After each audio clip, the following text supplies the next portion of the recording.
അവധിക്കാലം വെറുതെ പാഴാക്കാനുള്ളതല്ല, ജീവിതം മാറ്റാനുള്ള വലിയൊരവസരമാണ് ഈ സമയം.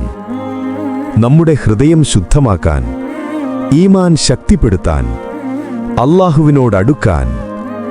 അതിനായി ഒരു മികച്ച അവസരം, അവധിക്കാല തർബിയ കോഴ്സ്. ഓൺലൈനായി നിങ്ങളുടെ വീട്ടിലിരുന്നു തന്നെ ഇസ്ലാമിക പഠനം, ഖുർആൻ, അഖ്ലാഖ്, ജീവിതമാർഗം. കുട്ടികൾക്കും യുവാക്കൾക്കും യുവതികൾക്കും പുരുഷന്മാർക്കും സ്ത്രീകൾക്കും എല്ലാവർക്കും അനുയോജ്യം. ഇതൊരു കോഴ്സ് മാത്രമല്ല, ഒരു മാറ്റമാണ്. ഈ അവധിക്കാലം വെറുതെ കളയരുത്. അല്ലാഹുവിനോടടുക്കാനുള്ള അവസരം നഷ്ടപ്പെടുത്തരുത്. ഇന്ന് തന്നെ ജോയിൻ ചെയ്യൂ. നിങ്ങളുടെ ജീവിതം മാറ്റൂ. അല്ലാഹു നമ്മുടെ ഒഴിവു സമയം നന്മ നിറഞ്ഞതാക്കട്ടെ. ആമീൻ.